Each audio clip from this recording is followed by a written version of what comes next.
Guten Morgen, liebe Scooter-Freunde. Ich bin von meiner langen Reise mit dem Sontes 350e jetzt zurück und werde euch heute mal meine Erfahrungen schildern. Ich bin alles gefahren mit dem Roller, von Stadtverkehr über Landstraßen, Autobahn, Flachland, Berge, alleine, zu zweit, mit Gepäck, ohne Gepäck, also alles durch, was man so mit einem Scooter machen kann. Und ich werde euch heute erzählen, was mir positiv am Sonntag gefallen hat und ob es auch irgendwelche negativen Punkte gab. Ich gehe zuerst mal auf das für mich Wichtigste ein, nämlich die Sitzposition. Wie sitze ich auf dem Roller? Das habe ich jetzt bei vielen Tests schon gemerkt. Wenn ich auf dem Roller nicht gut sitze, kann die Technik noch so toll sein, dann habe ich keinen Fahrspaß. Beim Motorrad genau das Gleiche.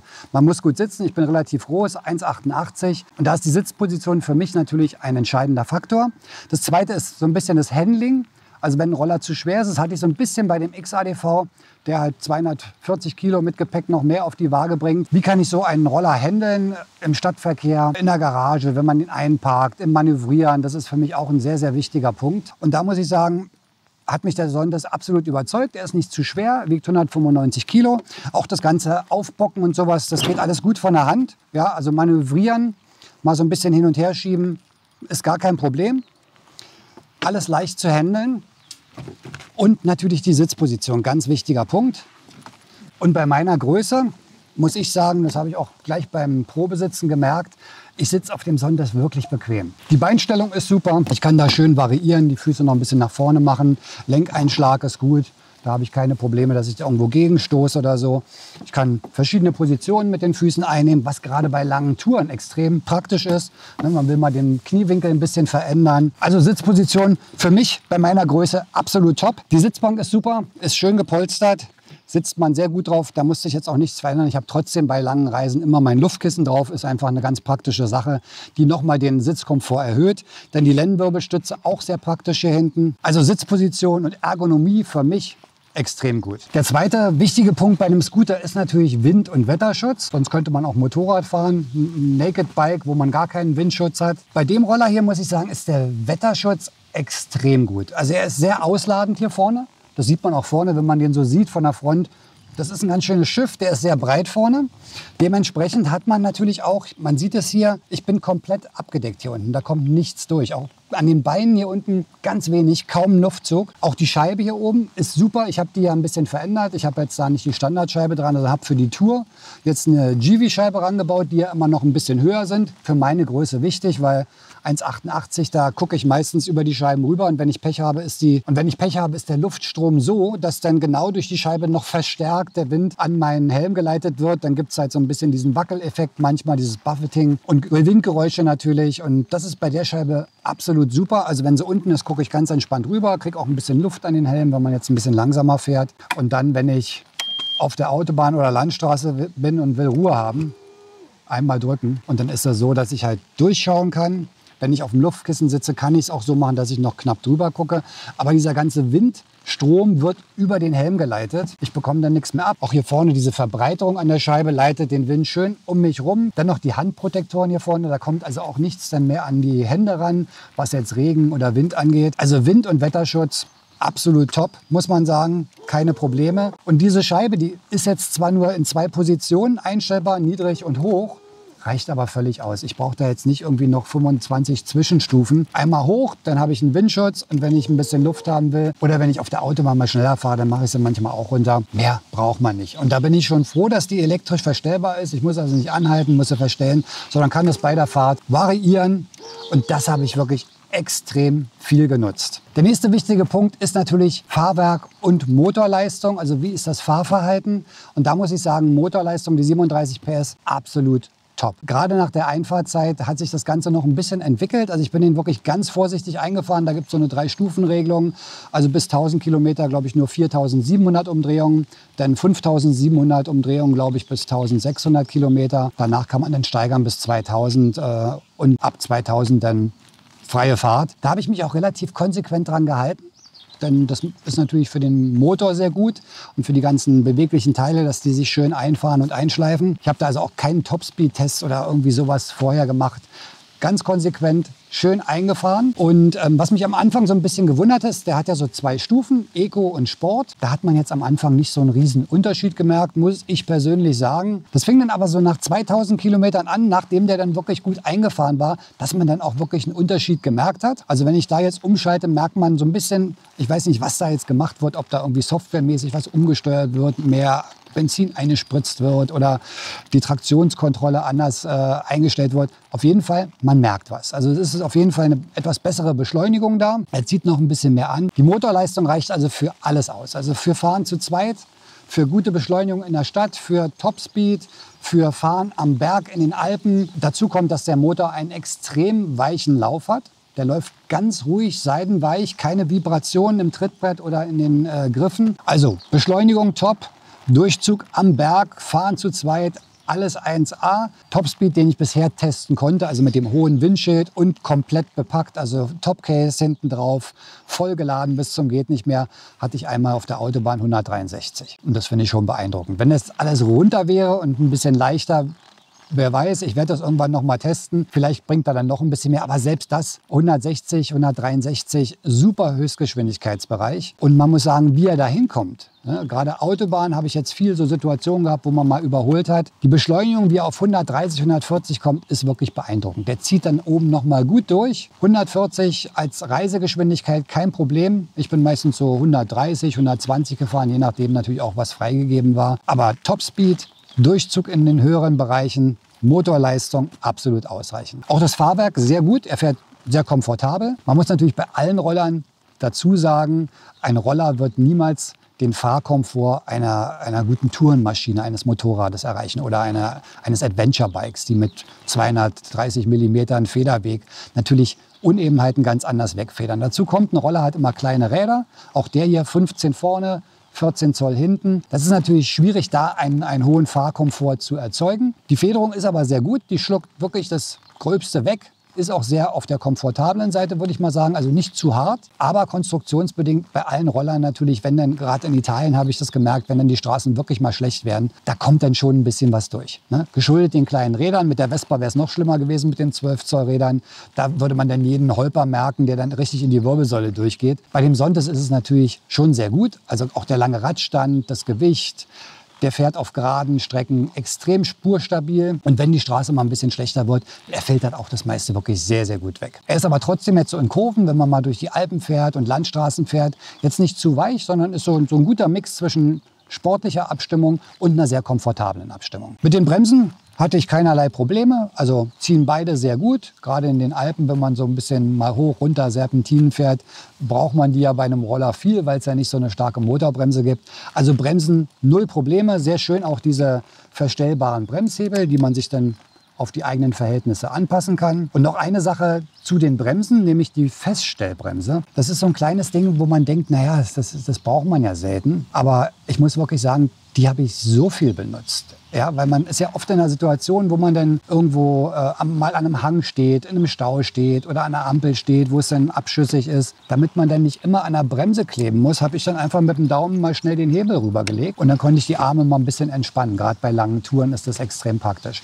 Auch natürlich beim Parken, ne, nicht vergessen, wenn man auf dem Seitenständer steht und gerade in Alpenbereichen, da ist halt oft eine Situation, wo man mal an der Schräge steht und wenn man dann nicht richtig aufpasst, ist bei den meisten Rollern auch mal schnell die Gefahr da, dass die wegrollen, umkippen, der Ständer einklappt. Bei dem hier null Problem. Feststellbremse an. Und das ist so eine kleine Sache, dieser kleine Hebel. Warum das nicht alle machen, keine Ahnung. Also das ist eine super praktische Sache. Kleine Details, wo Sontes sehr viel drauf geachtet hat. Und da muss ich sagen, so ein Mini-Ding, Feststellbremse, absolut super. Eine Sache, die sich absolut bewährt hat bei der Reise, sind die Reifen, die ich raufgezogen habe. Das habe ich ja gleich gemacht, als er neu war. Ich habe ja die Michelin City Grip 2 raufgemacht, die ja bekanntermaßen M&S-Reifen sind, also auch gut bei Regen sind, sehr gut haltbar sind, einen sehr ruhigen Lauf haben, gute Straßenhaftung. Und die haben wirklich einen sehr guten Dienst geleistet, gerade im Regen. Ich bin ja auf der Rückfahrt auch wirklich in Starkregen gekommen, über Stunden im Regen gefahren. Und die haben null Probleme gemacht. Die hatten eine super Haftung, auch im Regen. Da war ich also wirklich froh, dass ich die gewechselt habe, weil die Originalreifen sollen bei Regen jetzt nicht so gut sein. Das macht wirklich Sinn, eine gute Investition in gute Reifen, weil gerade bei einem Roller mit den kleinen Rädern, Straßenhaftung eine ganz wichtige Sache. Und die Michelin City Grip, super, sehr zu empfehlen. Nur noch kurz zu den einzelnen Bereichen. Also wie fährt sich der Sontes in der Stadt? Ich muss sagen, sehr gut. Also vom Handling her gar kein Problem gehabt bisher. Natürlich ist es ein Maxi-Scooter, der ist natürlich ein bisschen größer. Mit den Vor- und auch Nachteilen, er ist natürlich nicht so wendig wie eine Vespa. Also ich muss sagen, in der Stadt gibt es nichts Besseres als eine Vespa. Die ist wendig, die ist leicht, du kommst überall durch. Da muss man vielleicht sogar nicht mal eine 300er haben, da reicht auch eine 125er. Also Vespa, was Kleines, Wendiges mit 12 Zoll in der Stadt, unschlagbar von der Wendigkeit. Trotzdem hat der natürlich Vorteile. Er ist ein bisschen fahrstabiler und er hat natürlich den Stauraum. Denn in der Stadt heißt für mich auch, ich will mal einkaufen gehen, ich will meinen Helm nicht immer mitnehmen, ich will ein bisschen Stauraum haben. Da wird es bei der Vespa dann schon dünn. Man kann eine Tasche ins Beinschild reinpacken, man kann sich einen Gepäckträger aufmachen, vielleicht auch ein kleines Topcase. Aber das hier ist ein Raumwunder, hier kriegt man richtig was rein. Große Einkäufe, auch 2 Helme und auch in der Stadt halt, wie gesagt, nicht zu schwer, wiegt unter 200 Kilo, leicht zu handeln und auch zu zweit gut zu fahren. Landstraße, da fängt es dann an, mit dem richtig Spaß zu machen. Da braucht man ein bisschen Leistung, die hat er natürlich. Also gute Beschleunigung, schönes Kurvenverhalten. Also ich kann mit dem wirklich ganz solide die Kurven ziehen. Da kommt keine Unruhe auf. Das Fahrwerk ist sehr gut.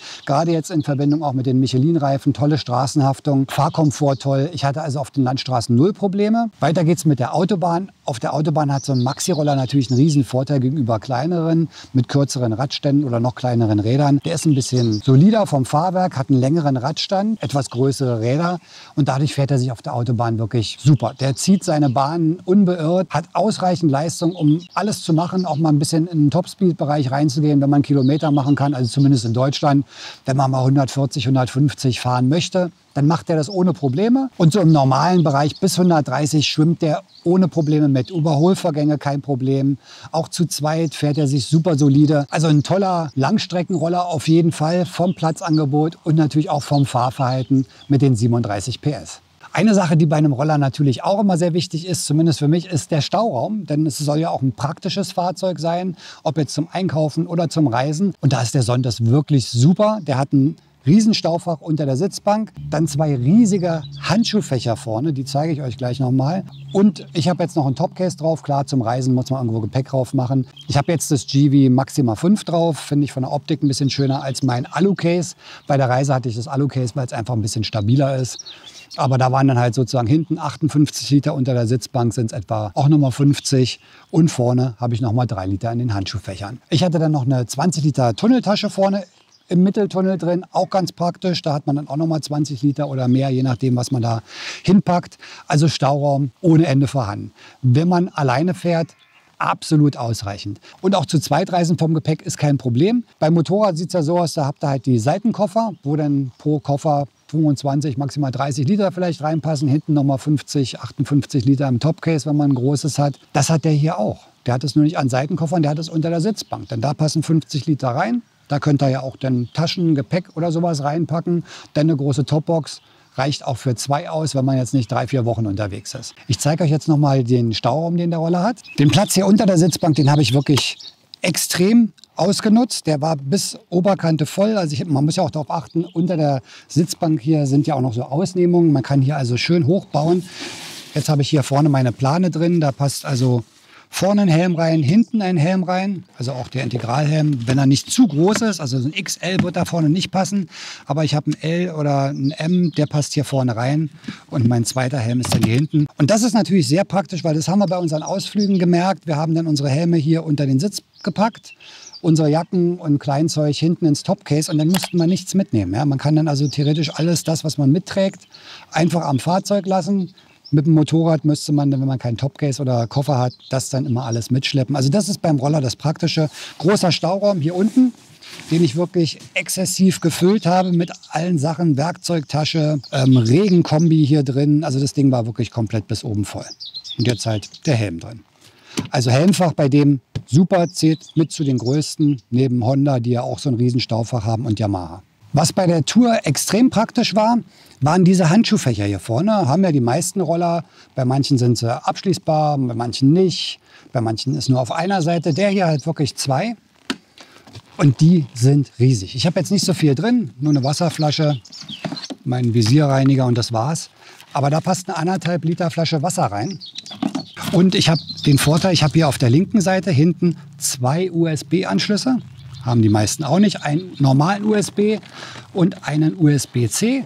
Quick Charger, das ist super praktisch. Da hatte ich immer hinten angeschlossen mein Carpurite. Also diese beiden Handschuhfächer riesig, also für Getränke, wo man dann schnell mal ran möchte. Sonnenbrillen, Putztücher, alles Mögliche. Das sind die größten Staufächer, die ich bisher bei einem Scooter gesehen habe. Auf jeder Seite 1,5 Liter. Da kriegt man extrem viel rein. Was kann ich zu den Bedienelementen sagen? Die waren an sich super easy, sehr intuitiv, nicht zu überladen, trotzdem alles da. Das Display ist sehr gut ablesbar, hat alle Informationen, die ich so brauchte. Kann man sich ja auch konfigurieren, hat dann immer umgeschaltet, wenn es dunkel wurde. Auch die ganzen Schalter hier, sehr übersichtlich, da gibt es auch keine Fragen zu. Hier ist der Eco-Modus, dann Tanköffnung, Sitzöffnung, Starter. Hier wird das Licht eingeschaltet. Wenn ich das Licht einschalte, dann geht automatisch auch die Beleuchtung hier für die Armaturen an. Die sind hintergrundbeleuchtet, was sehr schön war bei der Nachtfahrt. Das habt ihr bestimmt auch bei den Aufnahmen gesehen. Hier unten habe ich dann noch die Griffheizung, auch schon alles im Preis enthalten. Auch sehr praktisch, habe ich auch benutzt. Und links dann halt hier die Menüführung, dann natürlich die Scheibe. Dann auch hier vorne diese kleine Klappe, wo ja auch noch mal ein USB-Anschluss ist. Da hatte ich auch immer noch ein Kabel. Wenn es trocken war, konnte man dann da auch noch mal was laden, wie das Kommunikationssystem, was auch immer, so kleine Sachen. Oder man kann halt auch kleinere Sachen hier vorne reinmachen. Ist natürlich jetzt nicht wasserdicht, da muss man drauf achten. Aber auch wieder so eine kleine Sache, die einfach super praktisch ist und die ich auch wirklich oft genutzt habe. So ein kleines Ablagefach mit noch mal einem USB Nummer 3. Eine Sache, die das Cockpit nicht hat, vielleicht eine ganz kleine negative Sache auch mal zu berichten. Im Display ist keine Temperaturanzeige, also eine Außentemperaturanzeige. Natürlich die Motortemperatur, die wird angezeigt, aber keine Außentemperaturanzeige. Kann man sich leicht behelfen. Ich habe hier oben so eine kleine Temperaturanzeige dran, sind jetzt gerade 27 Grad, zeigt natürlich dann immer wirklich die Außentemperatur auch in der Sonne an, wenn es in der Sonne steht. 42% Luftfeuchtigkeit sogar noch, das hat kein Roller, diese Anzeige. Ja, kann man sich ranmachen hier, passt auch ganz schön da oben rein, ist jetzt nicht so auffällig, kostet 5 € bei Amazon. Und schon hat man das Thema mit der Temperaturanzeige erledigt. Eine Sache, die sich wirklich extrem bewährt hat jetzt im Urlaub, ist das Carpurite. Also Apple CarPlay, wer das im Auto oder so mal genutzt hat, das ist eine fantastische Möglichkeit, um Navigation zu nutzen, weil die meisten nutzen ja ihr Smartphone, aber ich brauche es dann halt nicht mehr am Fahrzeug ranmachen. Ich hatte das hier auch fest montiert mit einer RAM-Mount hinten, mit einer Klemme, die man jetzt nicht so mit Hand abschrauben kann, braucht man Werkzeug zu, hat auch kein Problem bereit, hat keiner geklaut, man sieht, es ist noch da. Die Größe ist toll, man kann es super ablesen. Jetzt gerade so mit dem Display hinten. Das hinten ist, glaube ich, ein 6,5, das ist ein 7 Zoll. Ich nutze halt hauptsächlich Google Maps und Kalimoto. Und die beiden Apps kann ich mit Apple CarPlay hier drauf mir anzeigen lassen. Das Carpurite lässt sich auch mit dem Handschuh bedienen, die ganzen Touch-Funktionen. Also das habe ich wirklich genossen bei der Fahrt. Das ist groß, ist gut ablesbar. Und ich musste dann nicht mein Smartphone irgendwie hier oben ins Display spiegeln, was ja auch geht. Oder die eigene Sondes-App nutzen, die ja auch eine Navigation hat. Sondern meine altgewohnte Software, Kalimoto, Google Maps und das alles auf einem großen Display. Also das habe ich wirklich extrem genutzt, das Carpurite. Lief auch zuverlässig. Handy verbindet sich, wenn man aufsteigt, automatisch. Sieht man hier oben, ne? Da ist jetzt Bluetooth schon verbunden. Smartphone verbindet sich auch immer automatisch, habe ich jetzt gerade mal angemacht. Dann geht es gleich in die Apple CarPlay Anzeige rein. Da habe ich dann halt jetzt hier mein Google Maps. Kann aber auch sagen, ja, ich möchte lieber mit Kalimoto fahren. Tolle Sache. Den Link zu dem Carpurite mache ich euch noch mal unten in die Videobeschreibung rein. Da gibt es auch einen Rabattcode. Also wenn ihr das erwerben möchtet, einfach den Rabattcode Scooteria nutzen. Steht alles unten in der Beschreibung und dann bekommt ihr noch mal einen schönen Rabatt. Eine weitere Sache, die ich jetzt noch nicht gezeigt habe, die aber auch wieder verbaut ist, ist die SIS-App, der GPS-Tracker. Seht ihr hier, das ist die App, die mich dann halt immer warnt bei Bewegungen, wenn das Fahrzeug bewegt wird. Oder im schlimmsten Fall, wenn ich mal irgendwo bin und finde mein Fahrzeug nicht mehr, dann kann ich das halt über die App hier ganz genau rausfiltern. Dann ist man immer informiert über den Batterieladezustand. Also ganz viele interessante Funktion. Man kann auch dann Touren tracken lassen. Also das ist wirklich auch eine tolle Sache. SIS-App, GPS-Tracker, den habe ich verbaut als Diebstahlschutz und natürlich halt mit vielen weiteren Funktionen. Routenaufzeichnungen, Batteriestand überwachen und es gibt dann halt immer Warnungen. Tolle App und wie gesagt, so ein kleiner Kasten, den man sich einbaut. Auch den Link packe ich euch unten in die Beschreibung mit rein. Wenn ihr interessiert seid daran, gibt es auch da wieder einen Rabattcode, steht alles unten in der Videobeschreibung drin. Also SysApp habe ich auch verbaut. Also so ein GPS-Tracker ist halt ein schöner Diebstahlschutz oder halt, wie gesagt, findet euer Fahrzeug, wenn es mal irgendwo steht und ihr wisst nicht mehr genau wo. Ein ganz wichtiger Punkt ist natürlich auch der Verbrauch, gerade beim Touren. Mein Durchschnittsverbrauch lag bei Landstraßen, also wenn ich jetzt nicht Autobahnetappen mit dabei hatte, etwa bei 3 bis 3,3 Liter, also noch unter dem angegebenen Wert von 3,5. Bei Autobahnfahrten lag ich so bei 3,5, 3,6. Wenn man richtig Vollgas fährt mal eine ganze Zeit, dann kommt man auch auf 4 Liter oder ein bisschen drüber. Aber so im Mix Autobahnfahrt, Landstraße immer unter 3,5. Und wenn man nur Landstraße fährt und jetzt nicht in der Stadt im Stau steht und Stop and Go hat, lag ich bei 3 bis 3,3. Wenn man jetzt mal den Tank dazu nimmt in die Rechnung, nämlich einen 16-Liter-Tank, das ist der größte Tank bei allen Maxi-Scootern, dann hat man da eine enorme Reichweite. Also ich hatte hier manchmal 570 Kilometer Reichweite, die mir angezeigt wurden. Im Schnitt kann man sagen, 400, 450 sind immer drin, auch bei höherem Verbrauch, auch bei Autobahnfahrten. Und das ist natürlich eine Reichweite zum Touren, die ist super angenehm. Ich war immer schon so ein bisschen verdutzt und dachte, Mensch, irgendwie so vom Gefühl, ich müsste doch mal wieder tanken. Gucke auf die Anzeige, waren immer noch 200 Kilometer Reichweite. Also zum Touren, der Verbrauch in Verbindung mit diesem großen Tank, absolut fantastisch. Und das ist natürlich auch wieder ein Riesenvorteil, was diesen Sontas 350e als Maxi-Scooter zum Touren prädestiniert. Wie war jetzt innerhalb der ersten 4000 Kilometer die Zuverlässigkeit vom Sontas? Gab es irgendwelche Probleme technischerseits? Null. Absolut null Probleme, auch auf der Tour gar nichts gehabt. Keine Pleiten, Pech und Pannen, nichts Negatives zu berichten. Nichts hat gewackelt, nichts hat geknarzt, kein Kunststoff, was irgendwie Geräusche macht. Gibt es ja bei anderen Scootern manchmal. Fahrwerk, keine Geräusche, kein Quietschen, kein Schnarren. Alles schon gehabt. Hier nichts. Tut mir leid, ihr habt wahrscheinlich mehr erwartet. Gerade bei einem Roller, der nur 5.500 € kostet. Aber es war wirklich nichts. Ich hatte nichts. Das seht ihr auch in meinen Videos, wenn ihr euch meine Reisevideos anschaut. Also ich war absolut begeistert. Keine technischen Probleme. Das ist natürlich immer ein beruhigendes Gefühl, wenn man mit so einem neuen Fahrzeug, wo es auch noch nicht so viele Erfahrungswerte gibt von anderen, so lange Touren macht. Da kann ja alles Mögliche passieren, aber es ist nichts passiert. Ja, und auch so diese Kleinigkeiten, auf die man manchmal so im Dauerbetrieb achtet, macht der irgendwelche Geräusche, macht der Schnarrgeräusche im Motor oder bei den Federbeinen hinten, wie ich es beim BMW hatte, oder ein Knarzen vorne im Cockpit, was ich beim BMW hatte, macht der irgendwas, was einen stört. Bei dem hier nichts. Ja, und alle Sachen, die man so macht im täglichen Gebrauch, hier aufmachen, zumachen, da ist nichts. Ja, das hat man ja auch manchmal, dass es hier nicht richtig schließt. Hier, ein Finger, zu. Butterweich. Auch hier vorne die Fächer. Auf, zu, kein Problem. Die Schalter, wirklich nichts. Motorlauf gut, Verbrauch gut, der hält, was er in der Werbung auch verspricht. Also von daher kann ich leider nichts Negatives berichten. Ein paar Sachen habe ich trotzdem vermisst, so als Kleinigkeiten, die ich mir bei dem perfekten Scooter noch wünschen würde. Das ist im Display 2 Sachen. Einmal natürlich klar, die Temperaturanzeige wäre ganz schön, wenn die mit drin wäre, die Außentemperaturanzeige. Dann noch eine zweite Tripanzeige, der hat nur einen Tripzähler. Ich fände 2 ganz gut, die benutze ich auch manchmal, wenn ich sie habe. Und perfekt wäre eine Sitzheizung noch dazu. Und als letztes ein Tempomat. Also wenn Sontas das noch schafft, ein Tempomat rein, dann noch eine Sitzheizung dazu, vorne und hinten im besten Falle, wie bei dem Vogue. Noch ein Tempomaten rein, noch eine Sitzheizung rein und noch die Anzeigen im Display ein bisschen verfeinern. Vielleicht noch einstellbare Federbeine hinten. Die kann man zwar hinten einstellen in der Federvorspannung, was ich auch gemacht habe, als ich zu zweit gefahren bin. Aber perfekt wären natürlich noch welche mit Druckstufeneinstellung und Zugstufeneinstellung. Aber das ist natürlich jetzt auch Meckern auf hohem Niveau. Das sind Kleinigkeiten, die schön wären, wenn man sie hätte. Aber dann wäre es natürlich auch nicht mehr der Preis von 5.500. Wenn da jetzt noch Sitzheizung, Tempomat mit drin wäre, dann würde es dementsprechend auch mehr kosten. Ob das denn jeder auch braucht, ist nachher die Frage. Es ist nach wie vor halt ein Scooter, der ja auch fürs Commuten da ist, für Stadtverkehr, für Fahrten zur Arbeit, ein bisschen Überland. Da braucht man solche Dinge vielleicht nicht zwingend. Aber wäre ein nice to have. Und von daher, das wären so die einzigen kleinen negativen Punkte, die ich mir noch wünschen würde. Aber es ist jetzt keine Kritik am Fahrzeug. Also alles in allem, mein Resümee nach der langen Tour vor allen Dingen ist, ich war absolut zufrieden. Ich hatte keine Probleme.